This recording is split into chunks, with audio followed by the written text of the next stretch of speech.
여러분들 알다시피 바로 그 베르나르 마리 콜테스 이분입니다.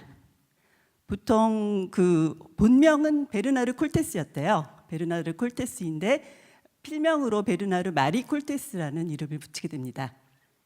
근데 그 이유는 아마 이제 성적인 정체성 때문일 것 그렇고요. 이분은 이제 성소수자였다라는 거죠. 그래서 나중에 이제 41세 굉장히 젊은 나이에 그 에이즈로 돌아가시게 되죠.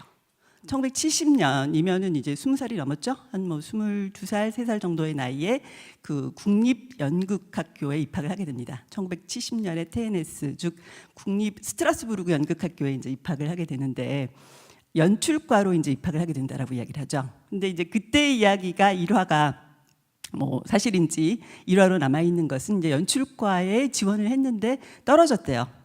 떨어졌는데 그 당시에 원장님에게 자기가 쓴 그 희곡을 보냈다랍니다. 1970년에 처음으로 쓴 희곡이 이제 씁쓸함이라는 희곡인데 나중에 이제 사후에 출판이 되었습니다. 근데 이 씁쓸함이라는 희곡은 고르키라는 그 러시아 작가의 유년 시절을 이제 영감을 받아서 쓴 작품인데, 그래서 씁쓸함이라는 자기 작품을 보냈더니 원장님이 이제 이거를 보시고는 굉장히 또 감명을 받아서 한번 만나보자라고 다시 인터뷰를 하고 입학을 허락을 해줬다라는 이런 이야기가 있습니다. 그런데 이제 1970년에 그 스트라스부르 국립 그 연극학교에 들어갔지만 연출과에 입학을 했지만 결국 학교를 다닌 거는 1년 정도도 못 된다라고 이야기를 해요. 학교에 별로 흥미를 느끼지 못하고 결국은 이제 학교를 그만두게 됐지만 거기에서 만난 친구들과 같이 부두극단이라는 극단을 창설을 하게 됩니다. 근데 이제 극단을 만들어서 친구들과 같이 이제 활동을 해서 자기가 글을 쓰고 친구들이 연기를 하고 자기도 연기를 하고 하면서 작은 작품들을 이제 올리는 이런 활동들을 1970년부터 1974년 정도까지 하면서 부두극단에서 이제 활동을 하게 되는데, 그 콜테스가 글을 쓰게 만들었던 그런 어떤 동기 중에 하나가 이제 굉장히 중요했었던 것이 그 마리아 카자레스라는 굉장히 유명한 배우가 하는 메데아라는 공연을 보았대요. 그래서 이 메데아를 보고 굉장히 감명을 받았었고, 그래서 글을 쓰고 싶다, 연극을 하고 싶다라는 욕망이 생겼다라는 이야기가 있습니다. 그래서 부두극단을 만들어서 젊은 극단이었겠죠. 친구들과 같이 여러 작품들을 그 만들었다라고 합니다.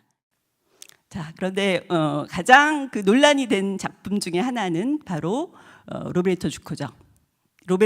지금 여러분들에게 보여드리는 거는 이 작품은 실제 연쇄살인마의 이야기를 다루고 있지만 실화를 다루고 있다라는 이야기를 했었어요. 실제로 이 로베르토 수코 혹은 주코의 그 이야기에서 영감을 받아서 이 로베르토 주코라는 작품을 쓰게 되죠. 실제 이 인물입니다. 14살의 부모를, 아버지 어머니를 다 살해를 하고, 우리 그 로베르토 주코에 나오는 이야기처럼 부모를 살해를 했다고 그러죠. 그래서 지금은 정신분열증이라고 하지 않고 조현병이라고 그 정신분석학계에서 이야기를 한다라고 하더라고요. 그래서 진단을 받아서 14살의 어린아이였기 때문에 결국은 교도소로 가지 않고 정신병원에서 굉장히 10년 정도를 갇혀 있었었는데 이때 대학 교육까지 받았다라는 거죠.